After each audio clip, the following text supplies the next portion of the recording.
نحمده ونصلي على رسوله الكريم اما بعد فاعوذ بالله من الشيطان الرجيم بسم الله الرحمن الرحيم رب اشرح لي صدري ويسر لي امري واحلل عقدة من لساني يفقهوا قولي هل ينظرون الا ان تأتيهم الملائكة نہیں وہ انتظار کر رہے مگر اس بات کا کہ ان کے پاس فرشتے آ جائیں، او یأتی امر ربک یا آ جائے تیرے رب کا حکم۔ وہ کون سا حکم؟ قیامت۔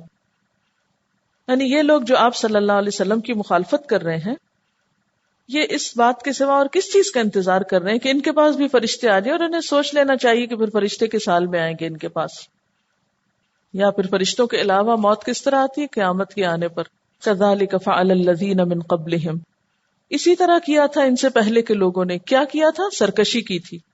وما ظلمہم اللہ، ان پہ اللہ نے ظلم نہیں کیا، ولکن کانوا انفسہم یظلمون، لیکن وہ خود اپنی جانوں پہ ظلم کرتے تھے۔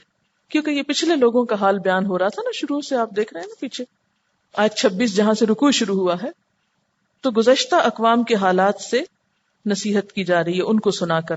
کذالک فعل الذین من قبلہم، ان سے پہلے گزرے ہوئے لوگوں نے بھی یہی کچھ کیا تھا۔ وما ظلمہم اللہ، ان پہ اللہ نے ظلم نہیں کیا، ولیکن کانوا انفسہم یظلمون، لیکن وہ اپنی جانوں پہ خود ہی ظلم کرتے رہے۔ اچھا، ان کے ظلم کا طریقہ کیا تھا؟ کس ظلم کی طرف اشارہ ہے؟ رسولوں کی مخالفت کی طرف۔ فاصابہم، تو پہنچی ان کو کیا؟ سیئات، خرابیاں، ما عملوا، جو انہوں نے عمل کیے تھے، یعنی ان کے اعمال کی خرابیاں انہیں پکڑنے کے لیے کافی ہو گئیں۔ وحاق بہم، اور گھیر لیا ان کو کس چیز نے؟ ما کانوا بہ یستہزئون، جس کا وہ مذاق اڑاتے تھے۔ کس چیز کا؟ عذاب کا، یعنی وہی عذاب ان پہ آ کر رہا جس کو وہ مانتے نہ تھے۔ بات یہ ہے کہ اگر کوئی شخص دلائل کے ذریعے نہیں مانتا تو پھر وہ وقت آ جاتا ہے جب انفرادی موت یا قیامت کی اجتماعی موت کی صورت میں حقیقت انسانوں کے سامنے آ جائے گی۔ گویا جو شخص دلائل کے ذریعے حق کو نظر انداز کرتا ہے، پھر وہ اگلے مرحلے کا انتظار کرتا ہے کہ جب اللہ اور اس کے فرشتے ظاہر ہو جائیں اور ذلت کے ساتھ ایسے شخص کو بات ماننے پہ مجبور کر دیا جائے، کیونکہ جب عزت کے ساتھ، پیار اور محبت کے ساتھ اسے حق کی طرف بلایا گیا تو اس نے ماننے کی طرف توجہ نہ دی۔ آج آپ دیکھیں نا، دنیا میں ہم میں سے ہر ایک کو ایک موقع ملا ہوا ہے، کس بات کا؟ کہ ہم اپنی عقل استعمال کریں، اپنا وقت لگائیں، سمجھیں، سوچیں، دل دماغ کھول کر دیکھیں حق کیا ہے کیا نہیں۔ لیکن اگر آج ہم اس موقع کو گنوا دیتے ہیں تو کیا کل قیامت کے دن پھر یہی موقع دوبارہ ملے گا ہم کو؟ یہ موقع نہیں ملے گا۔ کیا موت کے وقت ہمیں اسی طرح پیار سے سمجھایا جائے گا؟ نہیں۔ تو جس کو سمجھنا ہے وہ آج سمجھ جائے، ورنہ موت کے فرشتے آ کر کسی کو درس نہیں دیں گے، پھر تو وہ پھینٹی لگائیں گے۔ قرآن میں آتا نا، یضربون وجوہہم وادبارہم۔ یہ کہہ رہی ہے کہ مجھے ان آیات کو پڑھ کے خیال آ رہا ہے کہ ہماری نئی جنریشن میں بھی میں، می فرسٹ، اور اپنی ہی ذات اور انڈیویجولزم کی طرف ایسی دوڑ ہے کہ میرا کمرہ، میری چیز، میرا گھر، میرا سب کچھ، میری گاڑی، میں، جس میں کسی کے ساتھ شیئرنگ نہیں، کسی اور کا ادب احترام نہیں۔ تو اگر ہماری نئی نسلوں کی تربیت اسی ڈھنگ پہ ہوتی رہی تو ہماری بھی معاشرتی اقدار اور اخلاق جو ہے وہ اس کی بنیادیں ہل کر رہ جائیں گی۔ کیا ہماری اعلیٰ تعلیم اور پڑھنا ہمیں یہی کچھ سکھا رہا ہے؟ اسلامی معاشرے کی تو یہ روح نہیں ہوتی۔ لیکن جب آپ ایک جگہ پر اکٹھے رہ رہے ہوتے ہیں تو وہ یمنعون الماعون بھی نہیں ہونا چاہیے۔ قرآن نے اسے بھی تو منع کیا ہے نا، ارأیت الذی یکذب بالدین فذلک الذی یدع الیتیم ولا یحض علی طعام المسکین فویل للمصلین الذین هم عن صلاتهم ساہون الذین هم یراؤون۔ دکھاوے کے تو بڑے بڑے کام کرتے، ویمنعون الماعون، چھوٹی چھوٹی چیز کسی کو ہاتھ نہیں لگانے دیتے۔ حضور صلی اللہ علیہ وسلم کے پاس کچھ لوگ آئے، انہوں نے شکایت کی ہمارا پیٹ نہیں بھرتا۔ آپ نے فرمایا شاید تم الگ الگ کھاتے ہو، اکٹھے کھاؤ تم جلد سیر ہو جاؤ گے۔ اور ہم الگ بھی کیوں کھاتے ہیں ویسے عام طور پر؟ کہ کوئی ہمارا نہ کھا جائے، میری پھر بھوک نہیں ختم ہوگی۔ وہ لالچ کے مارے بھی کھاتے ہیں نا بعض اوقات، کہ میری پسند کی چیز، میری پسند کی کوئی اور نہ کھا جائے، اب دوسروں سے پہلے میں بھر لوں پلیٹ کو۔ تو یہ لالچ بھی تو پیٹ نہیں بھرنے دیتا، اور یہ ہرس۔ احساس محرومی نے بھی ہماری جڑیں کھوکھلی کر دی، کیونکہ دنیا کی محبت اور دنیا ہی کی کمی ہمیں ستا رہی ہے، اور کسی چیز کی فکر جو نہیں. جب غم ان حقیر چیزوں کے لگ جائیں تو پھر بڑا غم کہاں یاد رہے گا. وہ کیپیسٹی تو غم کی یہیں گھل گئی ساری، باقی کے آخرت کے لیے تو کچھ بچا ہی نہیں کہ تھوڑا سے غم کا حصہ وہاں کے لیے بھی ڈال دیں. لیکن ہم پھر باتیں کر کے کیوں رہ جاتے ہیں؟ ہمیں کچھ کرنا بھی تو ہوگا. اس پہ بھی تو سوچنا چاہیے نا کہ کیا کریں اور کیسے کریں. صرف کیا بھی نہیں کافی، کیسے بھی ضروری، کیونکہ کیا تک بھی ہم پہنچ جاتے ہیں، کیسے تک نہیں جاتے. لہٰذا سارے منصوبے دھرے کے دھرے رہ جاتے ہیں. یعنی کسی کے انکار اور کسی کی مخالفت سے حق بات کو چھوڑنا نہیں چاہیے، کیونکہ اللہ کافی ہے سب کی مدد کے مقابلے میں اور سب کی تائید کے مقابلے میں. متکبرین کے بوجھ کی بات ہوئی کہ کتنا برا بوجھ وہ اٹھائے ہوئے ہوں گے. اگر دیکھا جائے تو تکبر دنیا میں بھی ایک بوجھ کا سبب ہے. دل پہ بوجھ، دماغ پہ بوجھ، سوچیں بوجھل کہ کہیں کوئی ایسی بات نہ ہو جائے کہ جس سے بڑائی کو زد پہنچے یا نیچے ہونا پڑے. کیونکہ بعض اوقات اگر آپ کی ہائٹ کم ہو تو آپ کو ہیل کا جوتا پہننا پڑتا ہے، ایڑیاں اٹھا کے چلنا پڑتا ہے، تو وہ کتنی مشکل چال ہو جاتی ہے نا. اس طرح تو آپ نہیں دوڑ سکتے جو ہیل کے بغیر دوڑتے ہیں. تو بیسیکلی یہ تکبر ہی انسان کو نیکیوں سے پیچھے رکھتا ہے، صرف اپنی ذات کی شان و شوکت میں مصروف رہنا. وقال الذین اشرکوا لو شاء اللہ ما عبدنا من دونه من شیء نحن ولا آباؤنا ولا حرمنا من دونه من شیء. وقال الذین اشرکوا، اور کہا ان لوگوں نے جنہوں نے شرک کیا. کیا کہا؟ لو شاء اللہ، اگر اللہ چاہتا، ما عبدنا من دونه من شیء، تو ہم اس کے سوا کسی چیز کی عبادت نہ کرتے. نحن، ہم، ولا آباؤنا، اور نہ ہمارے باپ دادا، ولا حرمنا من دونه من شیء، اور نہ اس کے حکم کے بغیر کسی چیز کو حرام ٹھہراتے. کذالک فعل الذین من قبلہم، اسی طرح کیا تھا، یعنی ایسے ہی بہانے کیے تھے ان لوگوں نے جو ان سے پہلے تھے. فہل علی الرسل الا البلاغ المبین، تو کیا رسولوں پر صاف صاف پیغام پہنچا دینے کے سوا کوئی اور ذمہ داری بھی ہے؟ اب یہاں پر مشرکین کے کچھ خیالات کا ذکر کیا جا رہا ہے کہ بعض اوقات جب انہیں اپنی غلطی کا احساس بھی ہوتا ہے کہ انہوں نے شرک کیا تو بھی اسے قبول نہیں کرتے، بلکہ عذر کیا تراشتے ہیں کہ اللہ ہی یہ چاہتا ہے. اگر اللہ کو شرک پسند نہیں تو وہ زبردستی ہمیں روک کیوں نہیں دیتا؟ اگر وہ چاہتا کہ ہم شرک نہ کریں تو ہم نہ کرتے. گویا اپنے عمل کے ذمہ دار وہ کس کو ٹھہرا رہے ہیں؟ اللہ سبحانہ و تعالیٰ کو. ایسی باتیں کون کرتا ہے؟ وہ شخص کرتا ہے جو حق ناحق کے معاملے میں سنجیدہ نہیں ہوتا، کیونکہ اگر وہ سنجیدہ ہو تو فوراً اس کو بات سمجھ میں آ جائے. کون سی بات؟ کہ اس دنیا میں انسان کو جو اچھے برے کو اختیار کرنے کی آزادی ملی ہے یہ امتحان کی وجہ سے ہے، خدا کی پسند کی وجہ سے نہیں کہ اللہ تعالیٰ برائی کو پسند کرتے ہیں اس لیے برائی کرنے کی چھوٹ دے رکھی ہے، یا شرک کو پسند کرتے ہیں اس لیے شرک کرنے کی آزادی دے رکھی ہے. آج بھی آپ دیکھیں کہ لوگ یہی دلیل پیش کرتے ہیں اپنے غلط کاموں کے لیے. اگر کوئی شخص نماز نہیں پڑھتا تو وہ کیا کہتا ہے؟ اللہ چاہتا تو ہم بھی پڑھ لیتے. اس نے ہمارے لیے پسند ہی نہیں کیا کہ ہم کوئی اچھا کام کریں. جب کوئی حرام کام کرتے ہیں، جیسے حرام کمائی کرتے ہیں، تو وہ کہتے ہیں ہماری قسمت میں اسی ذریعے سے ہی آمدنی لکھی تھی، اگر اللہ نہ چاہتا تو ہم یہ کام نہ کرتے. لیکن بات یہ ہے کہ اللہ تعالی کا کسی چیز کو چاہنا اور بات ہے اور کسی کام کے کرنے کی آزادی دے دینا اور بات ہے. ضروری نہیں کہ جو ہم غلط کام کریں وہ اللہ کی پسند ہی کا ہو تو اللہ تعالی ہمیں کرنے دے، اور اگر اس کی پسند کا نہیں تو ہم کر ہی نہ سکیں. فرمایا کہ یہ کوئی نئی دلیلیں نہیں، یہ پہلے کے لوگ بھی اسی طرح کی باتیں کرتے رہے ہیں.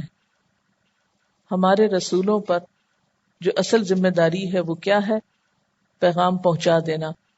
جہاں تک لوگوں کی حجت بازی کا تعلق ہے تو اس کے ذمہ دار رسول نہیں. اللہ تعالیٰ نے حق اور باطل کا فرق واضح کرنے کے لیے جبر کا طریقہ نہیں رکھا، رسولوں کو بھیجنے کا طریقہ رکھا ہے. انہوں نے آ کر لوگوں کو بتایا کہ اچھا کیا ہے، برا کیا ہے، حرام کیا ہے، حلال کیا ہے. اور رسولوں کے ذریعے اللہ تعالیٰ نے مشرکانہ کاموں سے، حرام چیزوں سے سختی سے روکا ہے. اس کے لیے اس نے رسول بھیجے ہیں. یعنی دو طریقے ہو سکتے تھے نا کسی کو برے کام سے روکنے کے. نمبر ایک، رسول کے ذریعے پیغام پہنچایا جائے کہ دیکھو یہ غلط کام ہے، یہ نہ کرو.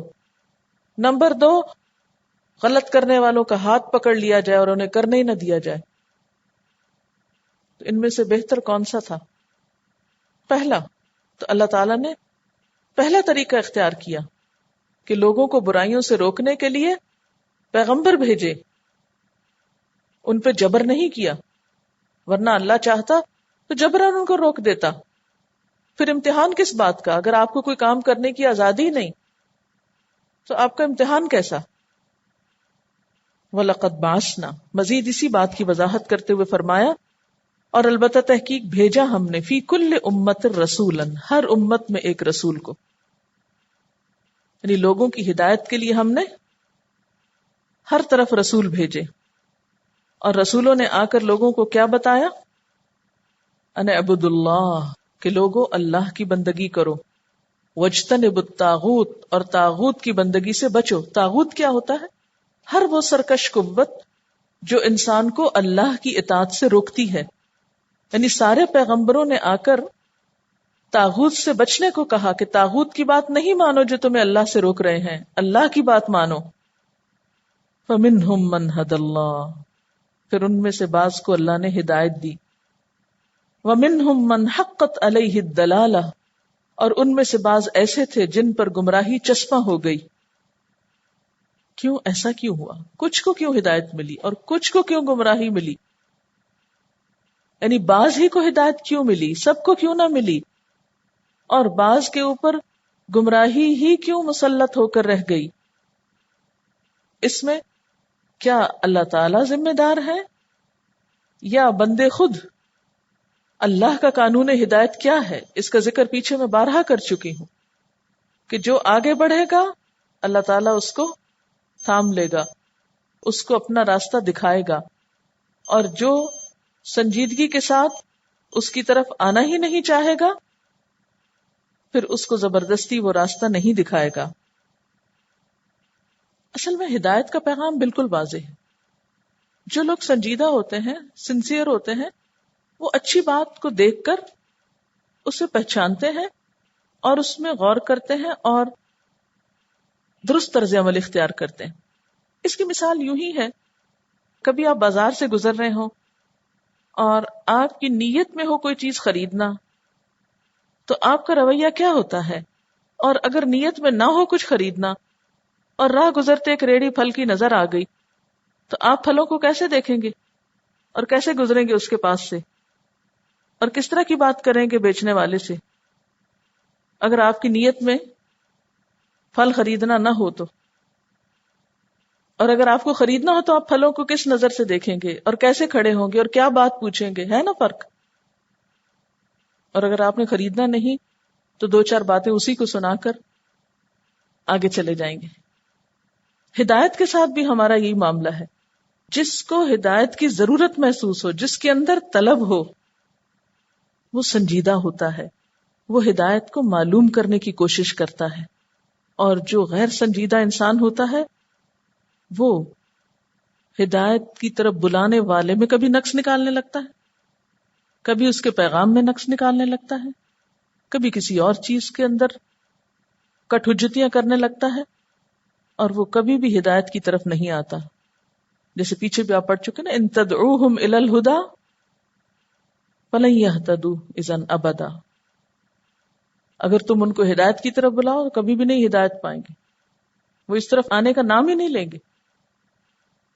لیکن جو شخص ہدایت چاہتا ہو وہ پیغمبر کی صداقت پر یقین رکھتا ہے، اس کو سچائی محسوس کرنے میں، سچائی کے سمجھنے میں کچھ دیر نہیں لگتی. جتنا بھی آپ پڑھ رہے ہیں ساتھ ساتھ یہ سیکھ رہے ہیں کہ نہ تو کسی کی نیت پہ شک کرنا ہے، نہ ہی کسی کے ساتھ نفرت کرنی ہے، اور نہ ہی کسی کے ساتھ بد معاملہ کرنا ہے، اور نہ ہی کسی کو ایسے فتوے سنانے. لیکن لوگ چھوٹی سی بات بتانے کو بھی کیوں اتنا بڑھا چڑھا کے پیش کرتے ہیں؟ کیونکہ اصل میں وہ ماننا نہیں چاہتے. تو جب وہ خود ماننا نہیں چاہتے تو بتانے والے کو بدنام کرنا چاہتے ہیں. وہ نہ بھی بتائے بیچارہ تو اس کو کیا کرتے ہیں کہ اس کے اپنے بدلتے عمل کو وہ اپنے لیے ایک چیلنج سمجھ لیتے ہیں. یعنی اگر آپ کسی کو نہ بھی کچھ کہیں، صرف خود بھی عمل کریں تو وہ اس کو بھی مائنڈ کرتے ہیں. تو اکثر تجدالنا، یعنی دونوں طرح نہیں چھوڑتے. اگر آپ جا کر ان سے دنیا کی بات کریں تو کہیں گے یہی سیکھ کے آتے ہو، دین پڑھ کے تمہاری تو دنیا کی محبت میں اور اضافہ ہو گیا، اور اگر دین کی کرو تو بس.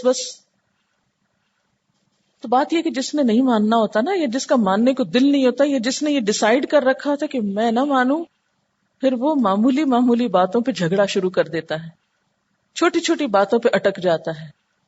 یہ بالکل بچوں والی مثال ہوتی ہے نا، ان کا نان سیریس ایٹیٹیوڈ ہوتا ہے کھانے کے لیے. تو جب آپ ان کو کہتے ہیں کھانا کھا لو تو کہتے ہیں یہ کیوں ڈالا ہے، یہ ٹماٹر نظر آ رہا ہے. جب شروع میں انجن بنایا گیا اور اسے لوگوں کے سامنے سٹارٹ کرنا تھا تو ایک شخص نے کہا کہ یہ کبھی نہیں سٹارٹ ہو سکتا، میں شرط لگاتا ہوں کہ یہ نہیں سٹارٹ ہو سکتا. چلانے لگا اور اس کے بعد کیا ہوا کہ انجن شروع ہو گیا. اب یہ کہ اس نے کہا کہ یہ چل نہیں سکے گا، پھر وہ چلنے لگا. پھر اس نے کہا کہ میں شرط لگاتا ہوں کہ اب یہ رک نہیں سکے گا، اور وہ رک بھی گیا. تو بات یہی ہے کہ جس شخص کو نہیں ماننا وہ ایک کے بعد ایک حجت بازی کرتا چلا جائے گا اور وہ ماننے کا نام نہیں لے گا. ایسے میں پھر کیا کرنا چاہیے؟ اس قسم کا شور مچانے والوں کو اگنور کر دینا چاہیے اور انجن سٹارٹ کر دینا چاہیے اور چلاتے جانا چاہیے، اور جہاں ضرورت پڑے روک لینا چاہیے. فسیروا فی الارض، پس چل پھر کے دیکھو زمین میں. فانظروا کیف کان عاقبۃ المکذبین، پھر دیکھو کیسے ہوا انجام جھٹلانے والوں کا. ان تحرص علی ھداھم، اگر تم ان کی ہدایت پر حریص ہو. فإن اللہ لا یہدی من یضل، پس بے شک اللہ ہدایت نہیں دیتا کس کو؟ جس کو وہ بھٹکا دیتا ہے، جس کو وہ گمراہ کرتا ہے یا جو بھٹک جاتا ہے. وما لہم من ناصرین، اور ان کے لیے کوئی مددگار بھی نہیں. یعنی بعض بھٹکے ہوئے لوگ ایسے ہوتے ہیں، اور خصوصاً من حقت علیہ الدلالہ، جن کے اپنے رویوں کی بدولت گمراہی ان پہ چسپاں ہو چکی ہو. آپ ان کے لیے کتنا ہی تڑپیں، کتنا ہی روئیں، لیکن اللہ ان کو ہدایت کی توفیق نہیں دیتا. کیوں؟ اس لیے کہ وہ خود ہدایت نہیں چاہتے. تو اللہ کے قانون ہدایت کے مطابق جو لوگ گمراہ ہو جاتے ہیں ان کو کوئی انسان ہدایت نہیں دے سکتا، ان کو پیغمبر بھی ہدایت نہیں دے سکتے. یہ نبی صلی اللہ علیہ وسلم سے فرمایا جا رہا ہے کہ اگرچہ آپ ان کی ہدایت پر کتنے ہی حریص کیوں نہ ہو، لیکن آپ ان کو نہیں سمجھا سکتے، اور ان کا کوئی بھی مددگار نہیں. ظاہر ہے کہ اگر اللہ کے رسول صلی اللہ علیہ وسلم کی خیر خواہی کو وہ نہ سمجھ پائیں تو کوئی اور ان کو کہاں سے مدد دے گا. وَأَقْسَمُوا بِاللَّهِ جَهْدَ أَيْمَانِهِمْ، اور وہ اللہ کے نام کی پکی قسمیں کھا کے کہتے ہیں کیا؟ لا يبعث اللہ من يموت، نہیں اٹھائے گا اللہ اس کو جو مر جائے گا. جو مر جاتا ہے اللہ اس کو دوبارہ نہیں اٹھائے گا. وہی بات ہے، یہ انجن نہیں چلے گا. بلا، کیوں نہیں، وعدن علیہ حقا، وعدہ ہے اس کے ذمہ سچا، اس نے خود یہ فرمایا کہ اٹھاؤں گا.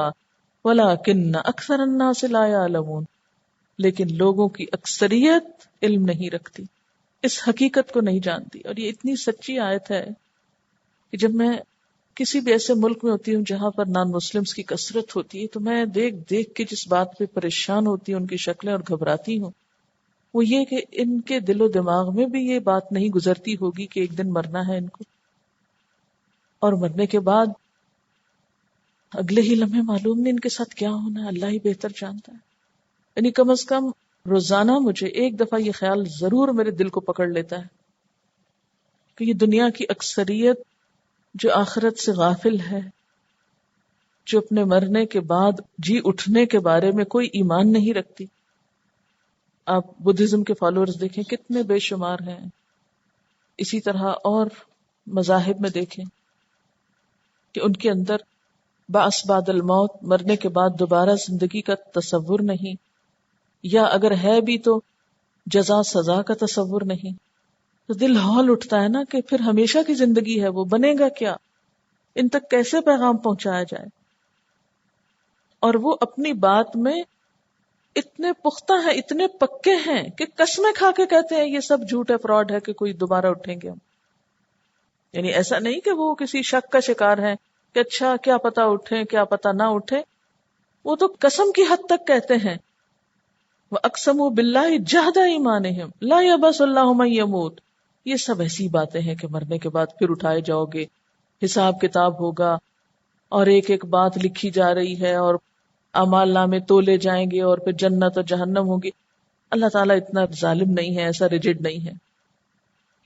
اللہ تعالیٰ فرماتے ہیں بلا وعدن علیہ حقا ولکن اکثر الناس لا یعلمون. اکثر الناس، اس بات کو اکثر لوگ نہیں جانتے یا جاننا چاہتے ہی نہیں.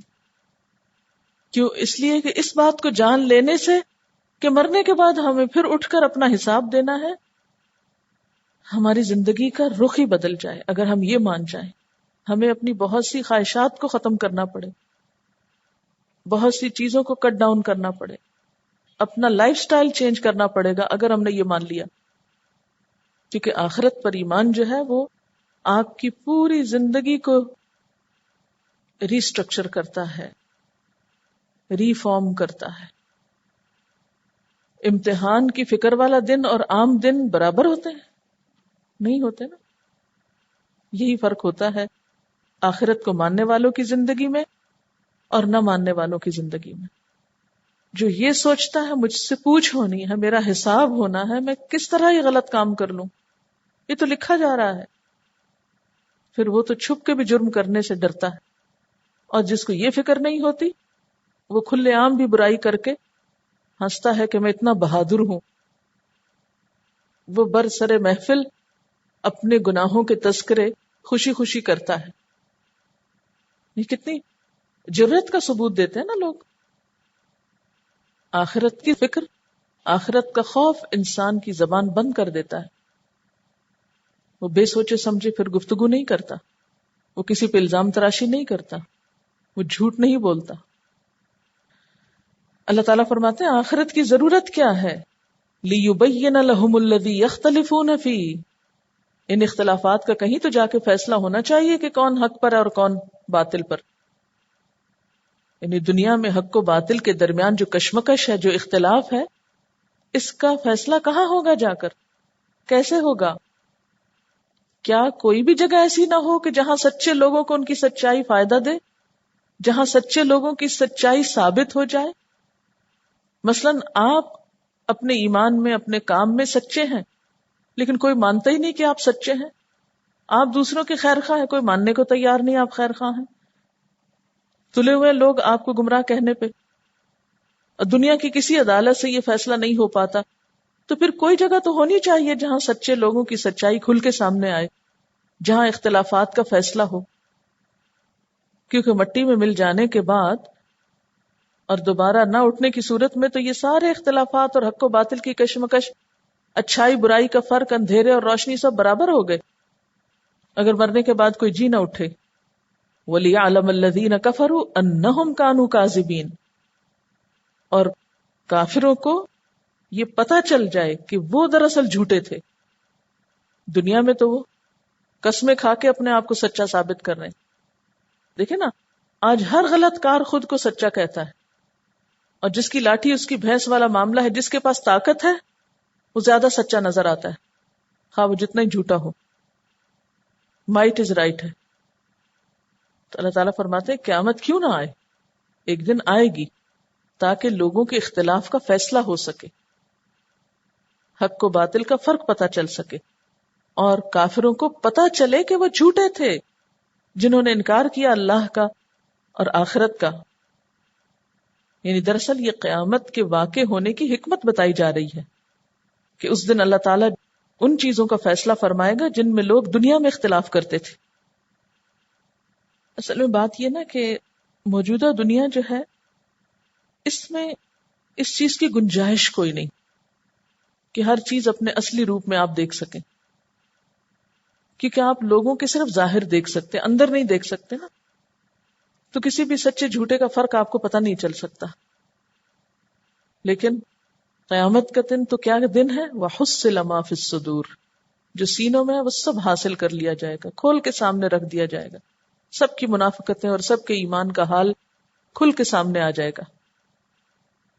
یہاں آپ ہر بات کا توڑ کر سکتے ہیں الفاظ کے زور پر، ہر سچے کو جھٹلا سکتے ہیں باتوں کے ساتھ۔ جب اللہ کے ایک ہونے کی سچائی کو لوگوں نے اور اکثریت لوگوں نے شرک کر کے ایک طرح سے غلط ثابت کر دیا، تو پھر کسی اور سچائی کے لیے کتنا امکان ہے کہ واقعی اس کو سچا ثابت کیا جا سکے، ثابت کرنے کے باوجود بھی لوگ ماننے کو تیار نہیں ہوں گے۔ یعنی ایک چیز، وہ جو انجن والی مثال ہے کہ ایک چیز آپ کے سامنے ہونے لگی اور ہو بھی چکی، پھر بھی آپ ڈھٹائی کا شکار ہیں، پھر بھی آپ انکار کرتے چلے جا رہے ہیں۔ یعنی اللہ تعالیٰ کے وجود سے بڑھ کر سچائی کون سی ہے؟ لیکن لوگوں کی اکثریت اس کا انکار کرتی یا اس کے بارے میں شک اور شبے میں مبتلا ہے۔ اس کی وجہ یہ ہے کہ دنیا میں ایسے پیمانے نہیں ہیں، ایسے مقام نہیں ہیں جہاں ایکس ریز لے کر آپ کو دل کے خیالات پڑھ کے سنائے جا سکیں کہ کس کا ایمان اور کس کے اندر کیا ہے۔ یہاں ہر بات کو ریجیکٹ کرنے، ہر دلیل کو غلط ثابت کرنے کے کوئی نہ کوئی فلسفے موجود ہیں۔ اس لیے اللہ تعالیٰ فرماتے ہیں وہ دن تو پھر ہونا چاہیے نا، آنا چاہیے کہ جنہوں نے جان بوجھ کر یا انجانے میں جو جو غلط کام کیے وہ ان کے سامنے آ جائے۔ اور پھر اللہ تعالیٰ فرماتے ہیں ہمارے لیے قیامت کا لانا کیا مشکل ہے، انما قولنا لشیء، ہمارا تو کسی چیز کے لیے یہی کہہ دینا، اذا اردناہ، جب ہم اس کا ارادہ کر لیں، ان نقول له کن، کہ ہم اس کو بس کہہ دیں کن، ہو جاؤ، فیکون، تو وہ ہو جاتی۔ یہ تو دو حرف بولنے کی ضرورت ہے۔ اللہ تعالیٰ کو زمین و آسمان ڈھانے کے لیے، قیامت لانے کے لیے، مروں کو اٹھانے کے لیے کو مستریوں، مزدوروں، ہتھوڑوں اور کرینوں کی ضرورت نہیں ہے کہ سب مل کے توڑو تاکہ قیامت آئے۔ اسے کہیں ایٹم بم بنا کے برسانے کی ضرورت نہیں ہے کہ زمین تباہ ہو جائے یا یہ دشمن تباہ ہو جائے، تو کن کافی ہے۔ وما امر الساعة الا كلمح البصر او هو اقرب، اسی صورت میں آگے آئے گا کہ قیامت کا معاملہ کیا ہے، آنکھ جھپکنے کی دیر یا اس سے بھی کم وقت۔ لوگوں کے نزدیک قیامت کا آنا مشکل ہے، اللہ کے نزدیک نہیں۔ وآخر دعوانا ان الحمد للہ رب العالمین۔ سبحانک اللہم وبحمدک نشہد ان لا الہ الا انت نستغفرک ونتوب الیک۔ والسلام علیکم ورحمۃ اللہ وبرکاتہ۔